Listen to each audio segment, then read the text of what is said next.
एक तरफ वजीर खारजा नायब वजीर आज़म फॉर्म 47 की जाली सरकार के इसहाक डार साहब पहुँचे हुए हैं। वो मुलाकात मांग रहे हैं वजीर खारजा अमरीकी मार्को रूबियो से। अभी तक नहीं मिली और हो सकता है कि आइंदा 1-2 दिनों के अंदर अंदर उनकी मुलाकात तय हो जाए। और दूसरी जानिब इमरान खान साहब के बेटे, उनकी बहुत मुतअद्दिद मुलाकातें हो चुकी हैं। उनका नतीजा क्या निकला, इसके बारे में आपको आगाह करेंगे। अभी तक वो अमेरिका में ही हैं और इम्पॉर्टेंट विजिट पे हैं।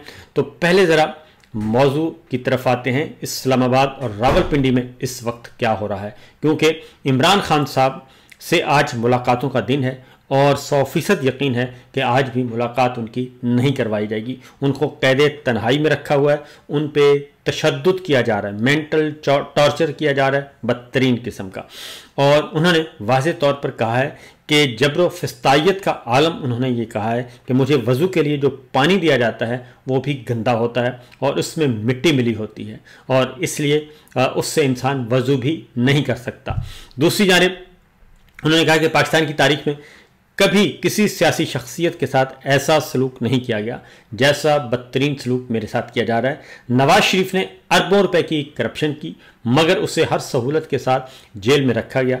किसी सियासी रहनुमा की बेगुनाह गैर सियासी अहलिया को भी कभी जेल में नहीं डाला गया, लेकिन बुशरा बीबी को जेल में रखा हुआ है। और मैं सिर्फ और सिर्फ अपनी कौम और आइन की बालादस्ती के लिए मुल्क की तारीख की मुश्किल तरीन जेल काट रहा हूँ, ये इमरान खान साहब का कहना है। उन्होंने कहा कि मेरी किताबें तक बंद कर दी गई हैं और जो अहल खाना मुझे किताबें भिजवाते हैं वो मेरे तक नहीं पहुंचाई जा रही और कई माह हो गए हैं ये सिलसिला जारी है। और टीवी और अखबार बंद कर दिया गया है, कागज़ पेंसिल तक वापस ले ली गई है और बार बार पुरानी किताबों का मैं मुतालिया कर रहा हूँ और वक्त गुजार रहा हूँ, मगर अब वो सब ख़त्म हो चुकी हैं। मेरे तमाम बुनियादी इंसानी हकूक़ पामाल हो रहे हैं और कानून और जेल मैनुअल के मुताबिक भी एक आम कैदी वाली सहूलियात भी मुझे मुयस्सर नहीं है। और ये वाक़ई ऐसा ही है कि इमरान खान के साथ बहुत ही बदतरीन सलूक किया जा रहा है और बार बार दरख्वास्त के बावजूद उन्होंने कहा कि मेरे अपने बच्चों से बात नहीं करवाई जा रही और मेरी सियासी मुलाकातों पर भी पाबंदी है, सिर्फ अपनी मर्जी के बंदों से मिलवा देते हैं और दीगर मुलाकातें बंद हैं। ये इमरान खान साहब का कहना है। दूसरी जानिब एक और इंकशाफ हुआ है। ये सब कुछ क्या आइन और कानून के मुताबिक हो रहा है? आइन और कानून के मुताबिक नहीं हो रहा। क्या इमरान खान कोई मुल्क दुश्मन है? ऐसा नहीं है। कोई उसके खिलाफ सही मुकदमा दर्ज है? ये भी नहीं है। झूठे बेबुनियाद मुकदमात हैं। और उन्होंने कहा इस मौके पे ख़ास तौर पे उन्होंने कहा कि मैं वाज़ेह पैगाम देना चाहता हूँ कि इस वक्त पार्टी का हर फर्द अपने तमाम इख्तलाफात फौरी तौर पर भुलाकर सिर्फ और सिर्फ 5 अगस्त की तहरीक पर तवज्जो मरकूज़ रखे। मुझे फ़िलहाल इस तहरीक का कोई मोमेंटम नज़र नहीं आ रहा। मैं 78 साला निज़ाम के खिलाफ जंग लड़ रहा हूँ, जिसमें मेरी कामयाबी यही है कि अवाम तमाम तर जुल्म के बावजूद मेरे साथ खड़ी है। 8 फरवरी को अवाम ने बग़ैर निशान के जिस तरह तहरीक इंसाफ पर एतमाद किया और लोगों ने वोट दिए, इसके बाद मेरा फ़र्ज़ बनता है और हम सब का फ़र्ज़ बनता है कि हम आवाम की आवाज़ बने। अब आते हैं एक और चीज़ जी। तकरीबन 2 साल पहले एक हमारे दोस्त हैं फ़हद शहबाज, उन्होंने एक गुफ्तगू उनकी वायरल हुई है दोबारा से, उस वक्त भी मैंने सुनी थी और अब दोबारा वायरल हो गई है। उसमें वो ये कह रहे हैं कि नवाज शरीफ ने शहबाज शरीफ से कहा था कि इमरान खान के बयानिए के हामी जजिस को कटहरे में लाओ और इमरान खान को ठोकें और ठोकें और ठोकें, इसका बंदोबस्त करें। मैं बार बार आपको बता रहा हूं कि फौज हमारे साथ है, आप क्यों डरे हुए हैं?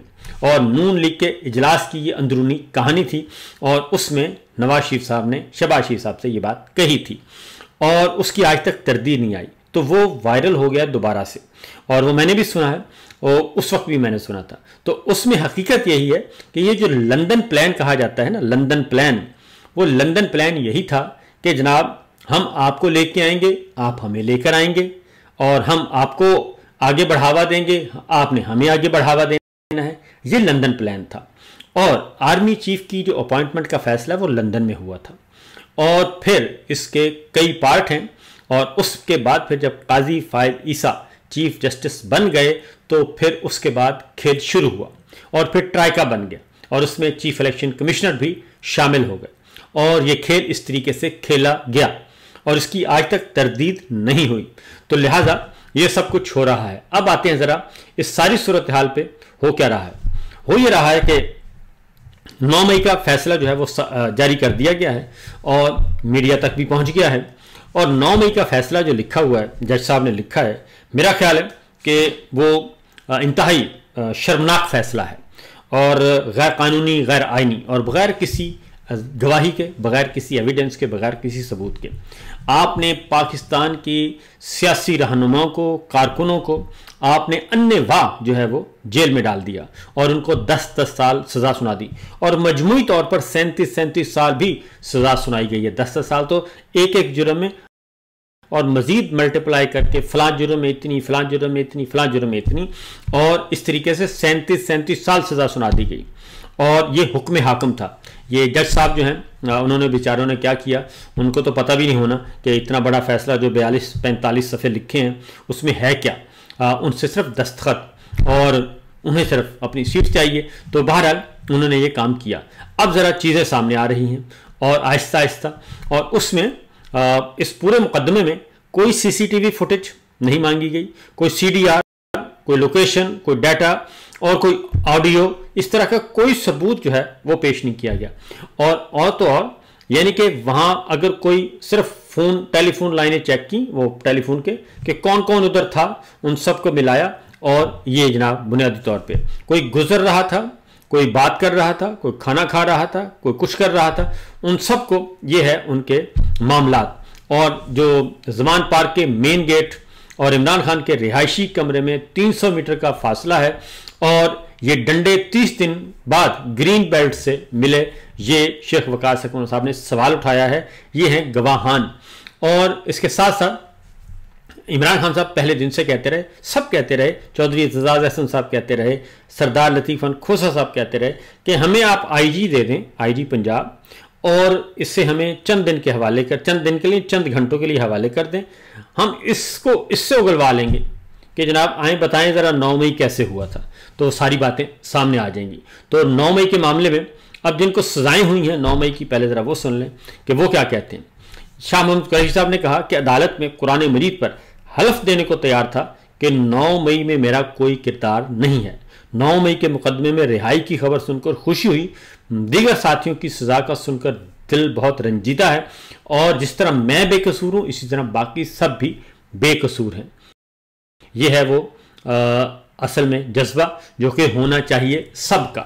और दूसरी जानिब आगे बढ़े हैं तो सेनेटर एजाज चौधरी साहब वो कहते हैं कि उन्होंने कहा कि जनाब हमें जितनी मर्जी सजाएं दे दें, इससे कोई फ़र्क नहीं पड़ता और असल मसला यह है कि हम आने वाली नस्लों के लिए अपनी कुर्बानियाँ दे रहे हैं और कुछ नहीं कर रहे। हम अपनी आने वाली नस्लों की जगह पे और उनकी जगह पे हम अपने आप को कुर्बान कर रहे हैं। और उन्होंने कहा कि हम मुल्क में जमहूरियत और आइन की बहाली के लिए कुर्बानी दे रहे हैं। हमारी कुर्बानी आइंदा आने वाली नस्लों के लिए है। और इसके बाद उमर सरफराज चीमा साहब ने कहा कि हम नज़रियाती कारकुन हैं, आज भी अपने नज़रिए पर कायम हैं, ये सज़ाएँ हमारा कुछ नहीं बिगाड़ सकती। ये सज़ा सुनने के बाद ये कह रहे हैं। मियां महमूद रशीद साहब ने कहा कि इमरान खान हक और सच पर खड़ा है, हम इस लड़ाई में उनके शाना बशाना हैं, हुकूमत को होश के नाखन लेने चाहिए, इस इक़दाम से नफ़रत मज़ीद बढ़ेगी। और डॉक्टर यास्मीन राशिद ने कहा जो खुद आज़ाद ना हो वो हमें क्या आज़ादी देगा, मैं आज भी वहीं खड़ी हूँ जहाँ आज से 2 साल पहले खड़ी थी। और इसी तरीके से जावेद हाशमी साहब ने कहा है कि 75 साल cancer survivor doctor Yasmin Rashid Sahiba, जिनकी कई वीडियोस मौजूद हैं जिनमें वो आवाम को जिन हाउस में घुसने से रोक रही हैं, उनको भी 10 साल कैद की सज़ा देना शर्मनाक तरीन अमल है और ये इस्टेब्लिशमेंट के खौफ और शिकस्त को पूरी तरह बेनकाब करता है। डरते हैं बंदूकों वाले। ये जावेद हाशमी साहब ने ये बात की है। और इसके साथ साथ जो इम्पॉर्टेंट बात है जी, कासिम खान साहब ने कहा है, इमरान खान साहब के बेटे हैं, उन्होंने कहा कि हमारे वालिद ने इस मुल्क के लिए सब कुछ कुर्बान कर दिया, अपनी राहत, सुकून और सलामती छोड़कर पाकिस्तान के मुस्तकबिल की खातिर जिद्दोजहद की। आज वो खामोश कर दिए गए हैं, अजियत में हैं, कैद में हैं और हमसे मुकम्मल तौर पर जुदा कर दिए गए हैं। जब से हमें शऊर आया उन्होंने मुझे और मेरे भाई को सिखाया कि करप्ट हुकूमत कितनी तबाहकुन हो सकती है। आज उन्हें उसी जुर्म का इल्ज़ाम दिया जाता है एक शफाक और नाकाबिले बर्दाश्त सितम ज़रीफ़ी है। ये कासिम खान ने ये बात कही है। अब ज़रा चलते हैं जनाब अमेरिका। वहाँ पे एक तरफ इसहाक डार साहब हैं और वो कोशिश कर रहे हैं और वो सरकारी दौरे पर हैं, सरकारी है या निजी है या पाकिस्तान की तरफ से सरकारी दौरा है इतना तो मालूम है। तो वहाँ पे अलबत्ता वो अमेरिका के सरकारी दौरे पर नहीं है। तो उन्होंने जनाब वहाँ पे कोशिश की जा रही है लॉबियस्ट के ज़रिए कि अमरीकी वज़ीर ख़ारजा के साथ मुलाकात तय हो जाए। तो देखते हैं कि कब उनकी ये ख्वाहिश, ये कोशिश कामयाब होती है।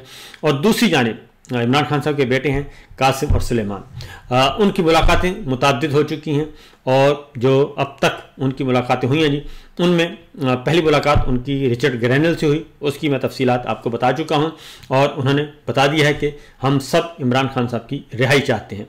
उसके बाद अगली जो मुलाकात हुई है जी, उनकी ब्रेट शर्मन से हुई है। कांग्रेसमैन है, बहुत ही सीजनड और बहुत ही सीनियर और काफ़ी मौसर आवाज़ है। और इसके साथ साथ सुलेमान और कासिम की मुलाकात हुई है जी कांग्रेसमैन टेड लियो से, और इसके साथ साथ उनकी मुलाकातें जारी हैं। और इस मुलाकात में, टेड लियो से मुलाकात में भी इमरान खान साहब के हवाले से बात हुई है और कासिम और सुलेमान ने की है। बुनियादी इंसानी हकूक़ जो पामाल किए जा रहे हैं उनके बारे में बात की है और जो इस वक्त इंसानी हकूक़ के साथ साथ जो सियासी आज़ादियाँ मसख़ की गई हैं उसके बारे में बात की है। अपनी हर बात अपनी बता रहे हैं। जो एक और उनकी मुलाकात है, इम्पॉर्टेंट मुलाकात, वो हुई है जनाब उनकी जो विल्सन के साथ। और जो विल्सन जो है वो रुकने कांग्रेस हैं जिन्होंने जनरल आसिम मुनीर के खिलाफ बाकायदा तौर पे बिल सबमिट किया हुआ है और शख्सी पाबंदियों का बिल है। और उन्होंने इमरान खान साहब और पाकिस्तान में जो कुछ इंसानी हकूक़ की खिलाफ वर्जियाँ हो रही हैं, सियासी रहनुमाओं को जेलों में डाला हुआ है, कैद में डाला हुआ है, मीडिया को दबाया हुआ है, अदलिया को दबाया हुआ है, इस सारी मामलात का जिम्मेदार उन्होंने ठहराया है जनरल आसिम मुनीर साहब को और अपना बिल पेश किया है कि इन पर पाबंदियाँ लगाई जाएँ और प्रेसिडेंट ट्रंप को ये इख्तियार दिया जाए कि वो इनके मुस्तकबिल के बारे में फैसला करें। और ये माजी में भी ये पाबंदियाँ नरेंद्र मोदी पे लग चुकी हैं और वो अमेरिका में दाखिल नहीं हो सकते थे और उसके बाद फिर उनकी से पाबंदियाँ ये हटाई गई थी। तो जो विल्सन ने भी इमरान खान साहब की रिहाई का मुतालबा किया है। इसके साथ साथ ब्रेट शर्मन ने इमरान खान साहब की रिहाई का मुतालबा किया है और रिचर्ड ग्रैनल ने इमरान खान साहब की रिहाई का मुतालबा किया है। ये सब मुलाकातें जो हैं अल्टीमेटली इन मुलाकातों के बाद जो एक रिपोर्ट सबमिट की जाएगी और ये सब कांग्रेसमैन जो हैं और ये खसूसी एलची और प्रेसिडेंट ट्रंप की टीम के जो अरकान हैं, ये फिर आगे प्रेसिडेंट ट्रंप को ब्रीफ करेंगे और सारी सूरत हाल से आगाह करेंगे। तो